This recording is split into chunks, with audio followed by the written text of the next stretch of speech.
Boa noite. Que a paz do Mestre Jesus esteja no coração de todos nós. Sempre bom vir aqui conversar, falar um pouco do Evangelho de Jesus, falar um pouquinho da doutrina dos Espíritos, porque a gente preenche o coração, né? A gente pode transformar as nossas vidas, a forma da gente viver e da gente se relacionar com o outro. Por isso eu escolhi esse tema, honrai o vosso pai e a vossa mãe, porque tem a ver com todos os nós. Não tem como a gente fugir dessa passagem. É uma passagem bastante interessante do Evangelho de Jesus e a forma como ele nos traz essa lição e a forma como Kardec, no Evangelho segundo o Espiritismo, nos faz refletir. A gente pode entender um pouquinho de como que nós podemos fazer esse honrai ao vosso pai, à vossa mãe, entender um pouco dessa relação tumultuada que é a nossa vida em família, muitas vezes. Porque a gente não entende o que acontece, a gente não entende por que acontece, a gente às vezes tem muitas dúvidas com relação aos porquês da nossa existência, o porquê dos desafetos e o porquê do amor. A gente não sabe como que funciona. Então é importante a gente entender um pouquinho. Era para ir. Não está indo.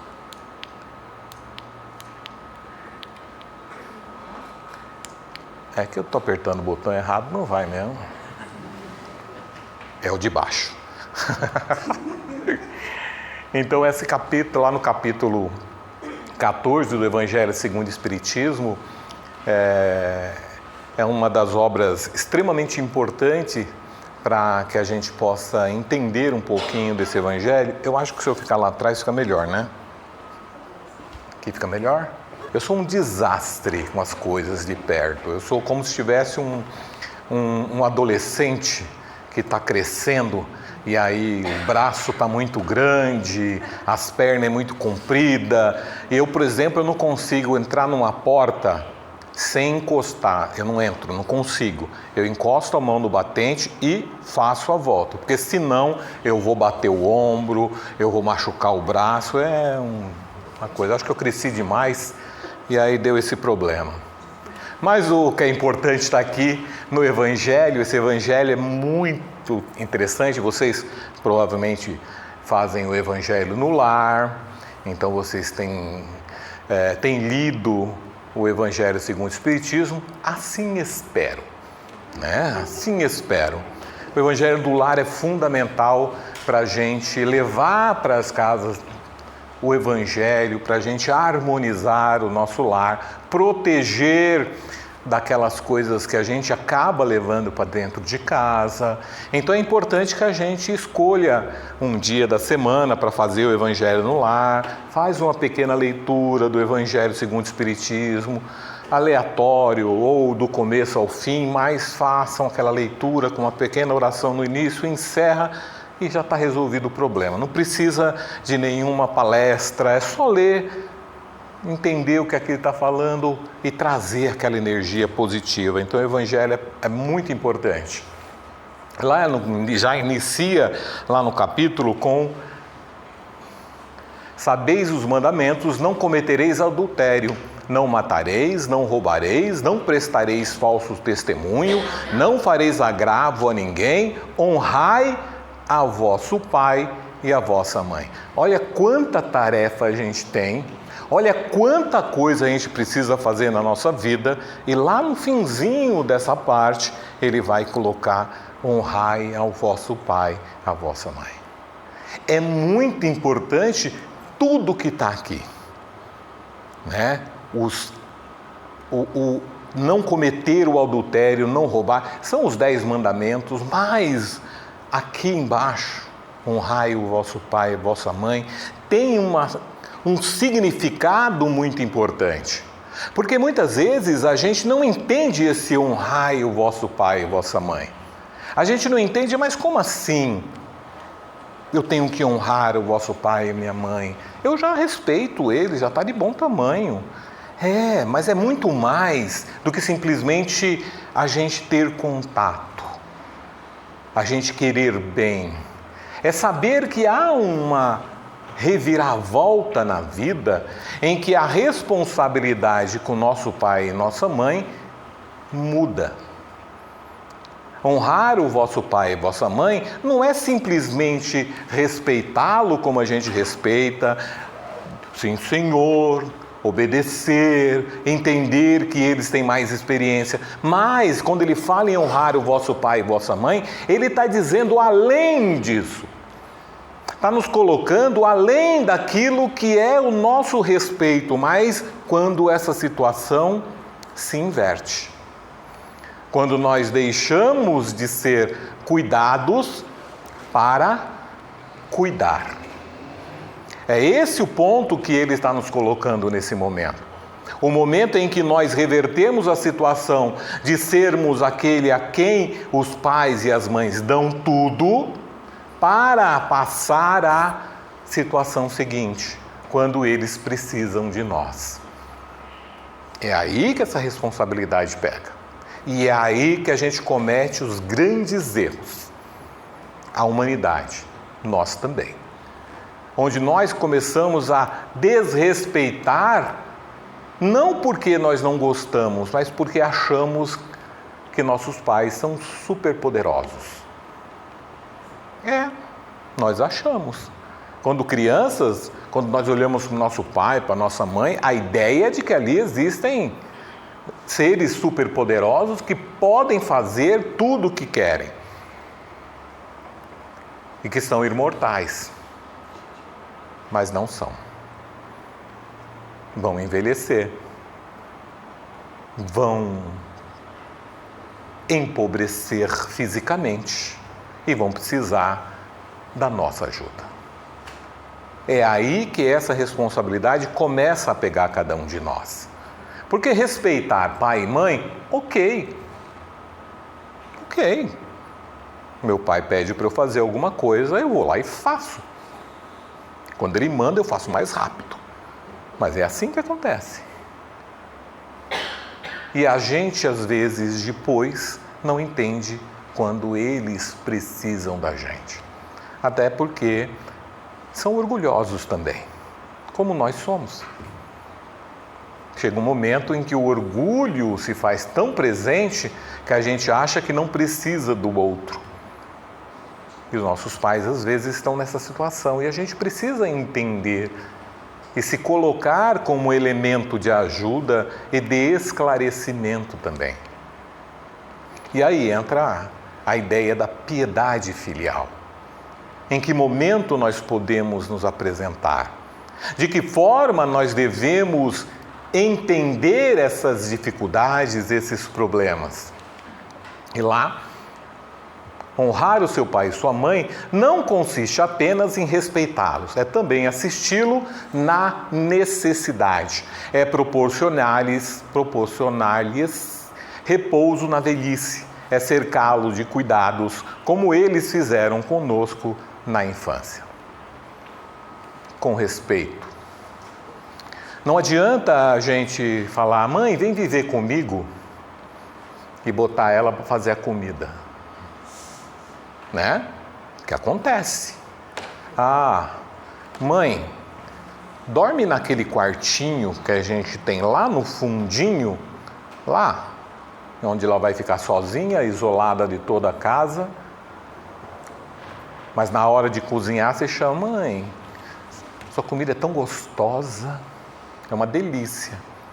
Ao invés da gente respeitar, a gente transforma em doméstica. E ela não vai se recusar. Não vai. Vai até se mostrar para fazer. Cabe a cada um de nós entender que essa situação não pode acontecer pela nossa intenção de fazer aquilo.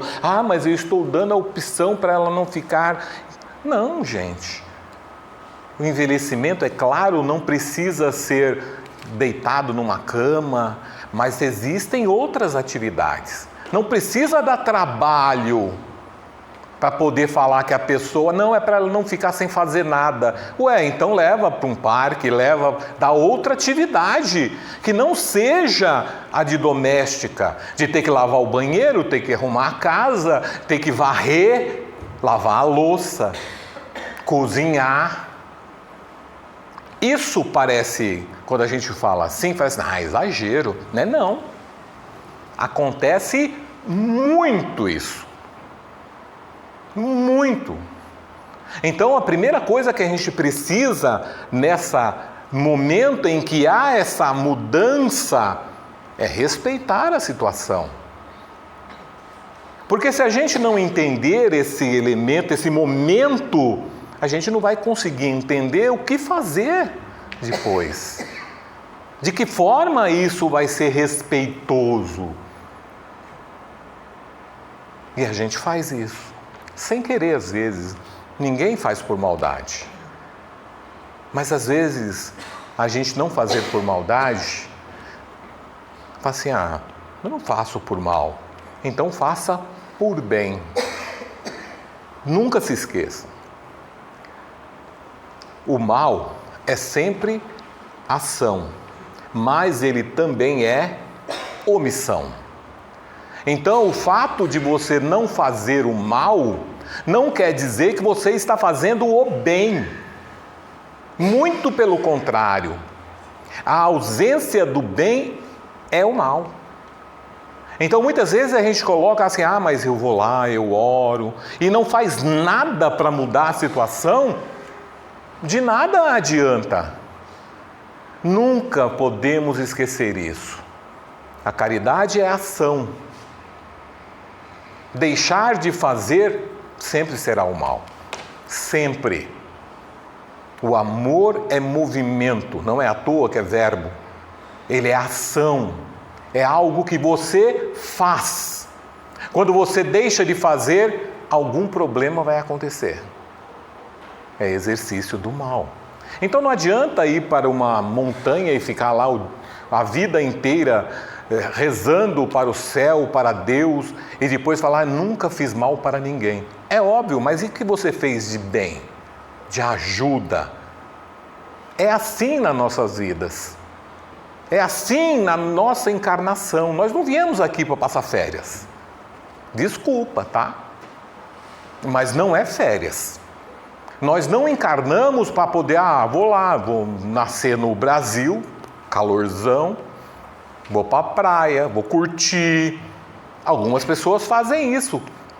Passam a vida inteira curtindo como se estivesse de férias. Não, nós não estamos de férias. Nós estamos estudando, aprendendo, tentando demonstrar e crescer com esse aprendizado de transformação. E a nossa tarefa qual é? Fazer o bem, reconciliar.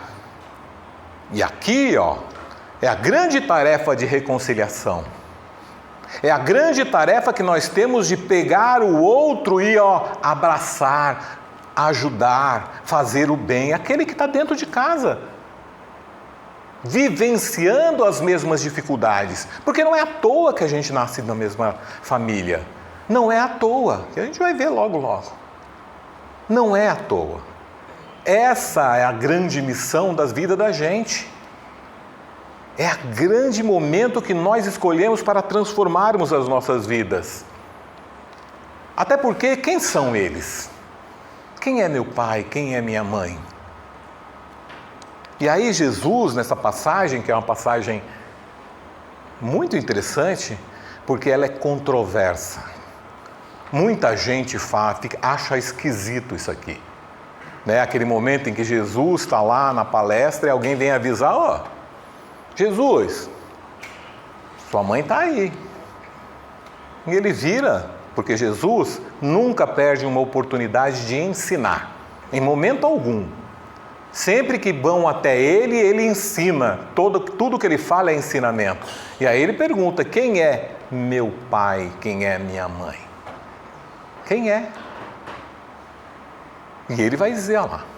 pois todo aquele que faz a vontade de Deus, esse é meu irmão, minha irmã e minha mãe.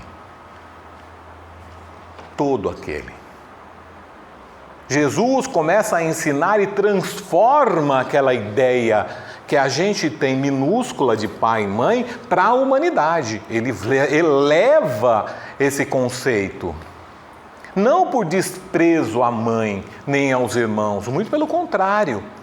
Ele pega a oportunidade de demonstrar que é muito mais do que isso. Que é muito mais do que aquele aspecto material que nós temos. Que é muito mais do que aquele aspecto que nós temos da materialidade de que aquele que lhe deu a vida, seu pai, deve respeito. É claro que deve.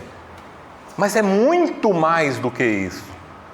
Porque essa reconciliação é coisa antiga. Não é de agora. A oportunidade é agora, mas isso não é de hoje. Por isso da família. Por isso a oportunidade de vivenciar em qualquer tipo de família. Não importa como ela se forme. Não importa a maneira como ela é construída. É reconciliação. É a forma de transformação, é o grande instrumento de Deus para nos fazer crescer. É o grande instrumento de Deus para proporcionar a cada um de nós a experiência. Deus nos criou ignorantes, está lá no livro dos Espíritos, e nos deu missões, nos deu tarefas, uma delas é em família. Nós cometemos erros, e aí ele falou, como se eu soubesse, né? E aí a gente pode até imaginar Deus cria uma situação em que nós podemos nos reconciliar. Eu já falei aqui uma outra vez. A família é aquela grande oportunidade. Quando a gente pensa de mãe, a gente pensa naquela pessoa amorosa, carinhosa. Não importa os problemas nossos com a mãe, mas a ideia de mãe é essa. Aquela que tem carinho, aquela que ama, aquela que aconchega, aquela que traz dentro de si o amor maternal. Por isso que a gente usa esse termo. E o pai? O pai é aquele ser forte, poderoso, que vem e ajuda, que concilia, que faz, que agrega. Quando nós encarnamos e olhamos esses dois seres, por mais que tenhamos problemas de vidas passadas, é isso que nós vemos. E a reconciliação acontece. Ah, mas cria problema depois? É claro, porque a gente é assim, a gente gosta de problema. A gente gosta de desrespeitar. Nós somos assim, rebeldes. Sem causa, mas somos rebeldes. Porque nós queremos aprender, mas a gente não consegue abrir mão do nosso orgulho, do nosso egoísmo, da nossa vaidade. Aí a gente fica preso nisso. Aí na hora de obedecer, a gente fica orgulhoso e fala, não, mas ele não sabe mais que eu, por que ele quer mandar em mim? Ele nem estudou, eu estudei. A gente é assim, infelizmente. E se esquece de tudo que a gente aprendeu por causa deles. E aí Jesus nos dá, com esse ensinamento, a oportunidade de entendermos isso daqui. A parentela espiritual e a parentela material. De entender que nós não somos só materialidade. Que nós temos os relacionamentos materiais que são próprios para nos dar a vida, a oportunidade de encarnação. A parentela material é aquela que acontece através da biologia. A gente nasce, vai ter pai, vai ter mãe. Mas não é só isso. Nós temos outra parentela, que é a espiritual. Aquela que não é uma ligação de genes, não é uma ligação biológica simplesmente, é aquela que faz uma ligação de coração, de alma, de espírito. Aquela ligação que a gente não encontra necessariamente dentro de casa. A gente encontra às vezes num amigo que a gente conheceu outro dia. E você olha para ele e fala assim, essa vida nos uniu de fato. É aquele contato com aquele ser que a gente não entende porquê, mas que acontece. Quantos de nós não tem o melhor amigo que se dá muito melhor do que o irmão que foi criado junto? Que ligação é essa? É uma ligação que vai além. É uma ligação espiritual. Porque nós temos essa família espiritual, que são aqueles que nós temos afinidades, que pensamos iguais, que vivenciamos vidas após vidas juntos, aprendemos e evoluímos juntos. E que muitas vezes não voltam junto conosco, até porque não precisamos reconciliar. É tarefa, não é férias. Se fosse férias, a gente estaria com todos os melhores amigos juntos. Mas não é. É o contrário. A gente está com aquele que a gente não se dá bem, que a gente precisa entender porque pensa diferente da gente, que a gente precisa entender por que pensa de forma tão...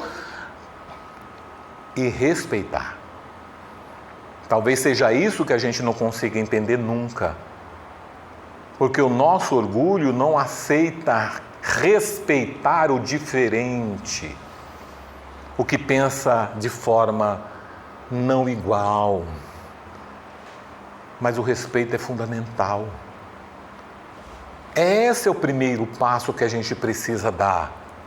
O passo do respeito à diferença, ao outro, dentro de casa. Por que o meu irmão gosta dessas músicas e eu não? Porque ele é diferente. Não diferente porque ele é um ser. Não, só é diferente. A gente tem esse preconceito de achar que o diferente é algo fora do comum, anormal. Não, só é diferente. Só é diferente da gente. É igual um monte de outra gente. E a gente às vezes não respeita isso. Nós ficamos imaginando e não entendemos e não conseguimos respeitar essa diferença. É isso que Jesus nos dá. Quando nós temos a diferença, nós precisamos entender o motivo disso, desse aprendizado e dessa transformação. Esse termo é grande. Laços do sangue não criam forçosamente os liames entre os espíritos. O corpo procede do corpo, mas o espírito não procede do espírito. Porquanto o espírito já existia antes da formação do corpo, não é o pai quem cria o espírito do seu filho. Ele mais não faz do que lhe fornecer o invólucro corpóreo, cumprir-lhe, no entanto, auxiliar o desenvolvimento intelectual e moral do filho para fazê-lo progredir. Então, a importância de entender essa passagem é entender a responsabilidade que a gente tem com os nossos filhos. A responsabilidade que a gente tem de quem foi colocado sob nossa responsabilidade. Não porque foi colocado aleatoriamente, porque nós pedimos. Porque nós pedimos. Às vezes a gente acha, mas eu não pedi para nascer nessa família. Pediu sim. Quantas vezes a gente já ouviu isso? Eu não pedi para nascer, vocês é que resolveram me ter. Não é? Tá cheio da gente ouvir isso. Pediu sim. Pediu não, implorou. Implorou para nascer. Todo mundo aqui implorou para nascer. Eu também. Porque é oportunidade, gente. É oportunidade. Nascer é ter a oportunidade de desenvolver, de crescer, de perdoar, de amar. Não é porque aqui era legal, não. Porque provavelmente quando a gente estava lá, na hora fala assim, gente, tem que voltar. Mas precisa. E a gente vai implorar, eu quero uma chance de poder reconciliar. Eu quero uma chance de poder amar. Você me aceita como seu filho? Né? É assim que acontece. Tem no Missionários da Luz, que é daquele livro do André Luiz, Quem tiver oportunidade de ler, é muito legal. Tem a história do Segismundo, que é um espírito que encarnou em outras vidas, numa família, provocou a separação de dois outros seres que estavam encarnados junto com ele, provocou a morte de um, não deixou a mulher, e criou um problemão. Desencarnou os três, um odiando o outro. E aí eles chegaram num acordo, ele teria que reencarnar. Voltou o pai e a mãe antes, mas quando eles estavam aqui, na hora daquele espírito que precisava, chegou perto do pai, o pai ficou com medo. Ficou com medo porque sentiu a energia que eles tinham de separação. Foi preciso levar para o plano espiritual, conversar os três, a mãe, o filho, e o futuro filho e o pai, para se reconciliar e depois tentar voltar. E aí ele acaba reencarnando e aí a história continua.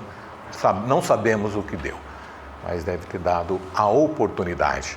Mas por quê? Porque o Segismundo queria muito, precisava. E os pais, mesmo tendo tantos problemas, acabaram aceitando. É assim que acontece.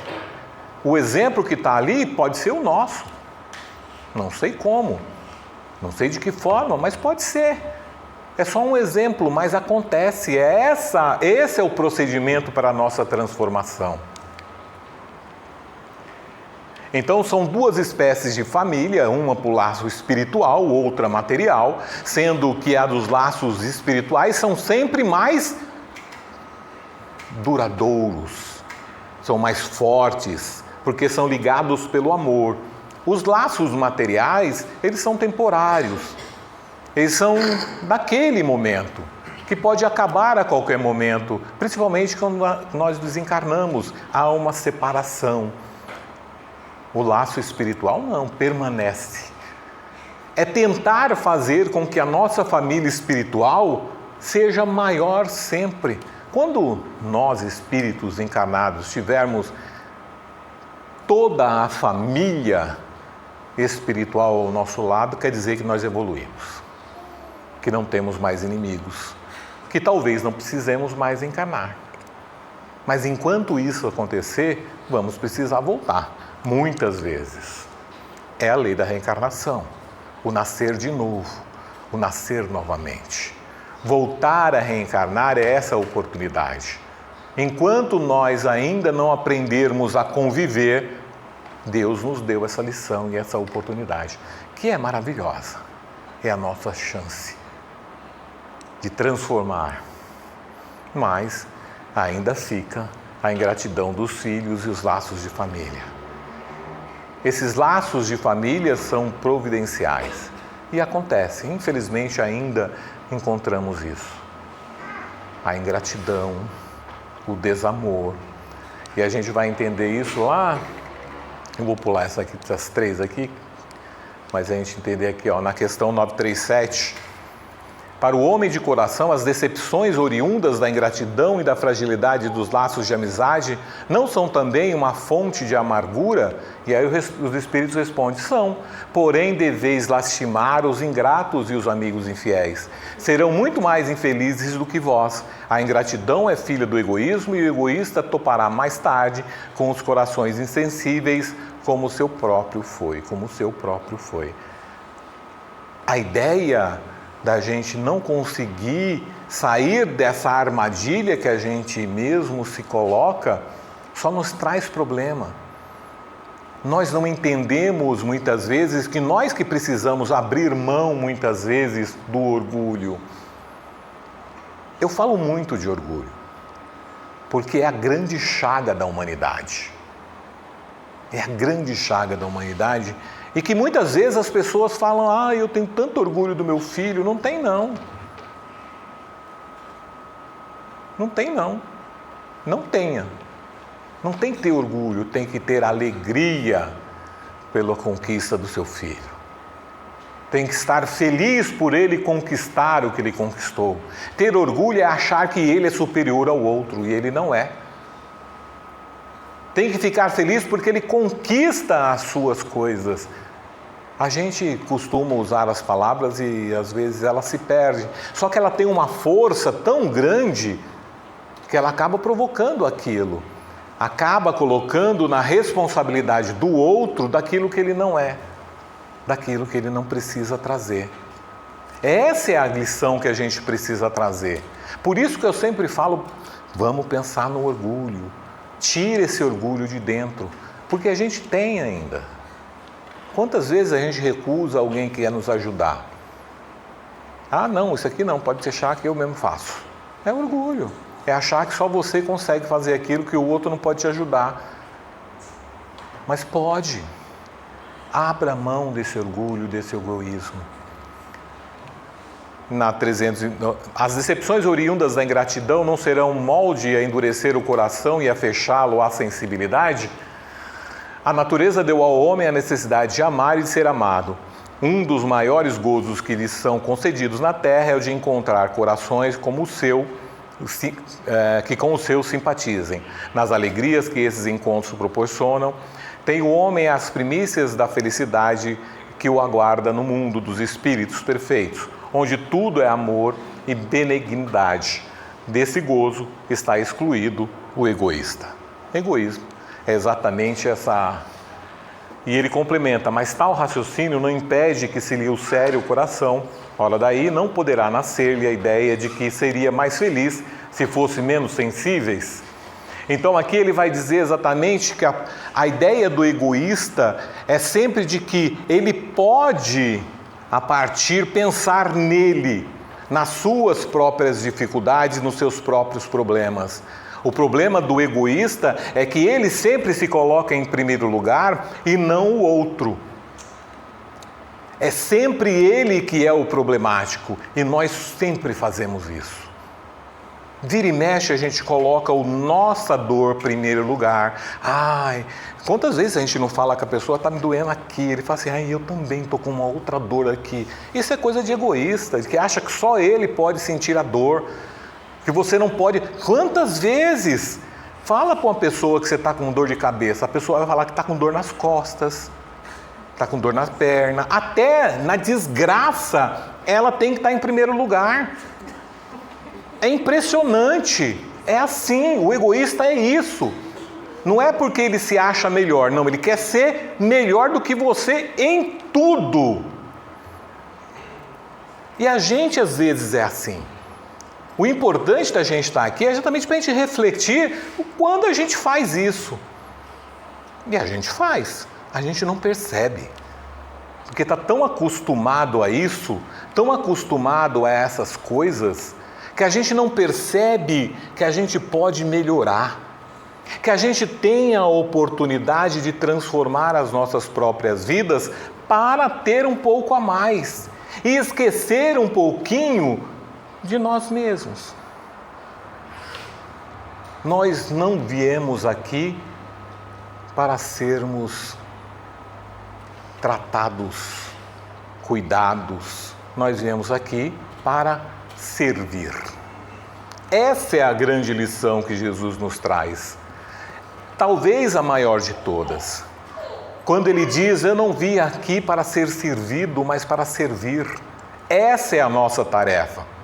Quando a gente fala isso, o orgulhoso já fala assim, eu não. Eu vim aqui para ser chefe, para comandar, para mandar. Eu? Me humilhar? É outra palavra que as pessoas usam equivocadamente. Ser humilde não é passar necessidade. O ser, quando é humilde, não é estar numa situação deplorável segundo a matéria. Ser humilde é respeitar quem nós somos, respeitar o outro, respeitar que nós não somos seres superiores, que é exatamente o contrário do ser orgulhoso. A transformação que Jesus nos oferece é exatamente essa. Busquemos a humildade através do amor, da fraternidade. E a Ele a quem nos dá boa noite, a gente só tem que agradecer.